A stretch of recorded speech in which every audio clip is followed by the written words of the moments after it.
officials. We now move back to the Middle East, where according to the Houthi-run health ministry, an alleged joint US-UK airstrike have rocked Yemen's capital of Sanaa, injuring at least 15 people. This includes areas like the Arabin Street and near the airport road. The strikes came after Houthi rebels fired a missile that landed dangerously close to Israel's Ben Gurion airport, briefly halting air traffic and causing widespread panic. In response, Israeli Prime Minister Benjamin Netanyahu vowed sustained military retaliation, declaring there will be blows. The Houthis then announced a comprehensive air blockade on Israel, threatening to repeatedly strike its airports. Meanwhile, Iran has issued a strong warning. If the US or Israel retaliate further against the Houthis, Tehran will strike their bases and forces across the region. The tensions have triggered a wave of flight suspensions by US and European airlines, just months after service to Israel resumed under a fragile ceasefire with Hamas. We are now joined by Joshua Barnes, correspondent and anchor for NewsX World.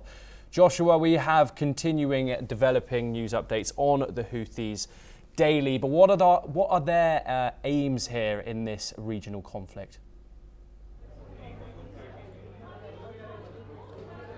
Well, yes, Thomas, of course, we have seen provocations in the region for decades now, but specifically following the October 7th attacks, of course, where Hamas operatives killed thousands of Israelis, taking hundreds of hostages as well. In sort of support of that, we have seen action from the Houthis amid ongoing fighting, and following the ceasefire, that did stop. The Houthis also were targeting Red Sea shipping, a vital route, also the Gulf of Aden, for international trade and different trade groups as well.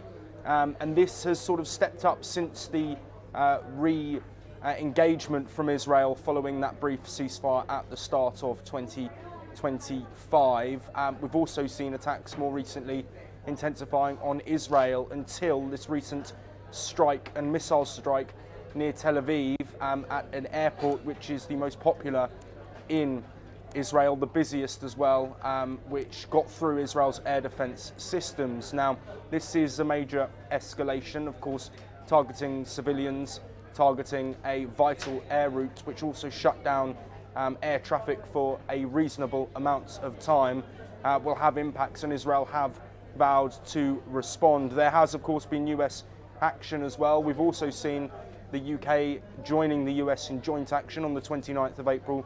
There was the first UK involvement targeting a Yemen building which was allegedly creating drones that the Houthi rebels were using. We have, as you mentioned, seen another one of those strikes with 15 people reported injured, but we do have to clarify that is coming from the Houthi-run media in Yemen. That has not been confirmed by the US or the UK yet. But this campaign that the Houthis say they have planned will target the airspace of Israel and target airports, something which we expect to be met with a swift response by Israeli Prime Minister Benjamin Netanyahu.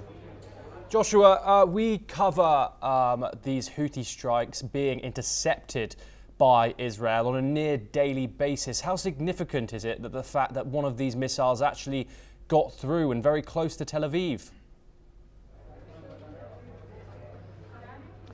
Yes, Thomas, it is extremely significant. The Iron Dome air defences that Israel have are extremely efficient. We've seen this with strikes on Israel from Iran, missile attacks from Yemen with the Houthi rebels. We've also seen strikes from Hezbollah and Hamas as well, very rarely leading to an actual strike on Israeli territory. Now, while there weren't any injuries reported, it will be a worrying time for the Israeli. Joshua Barnes, thank you very much for joining us. We now move on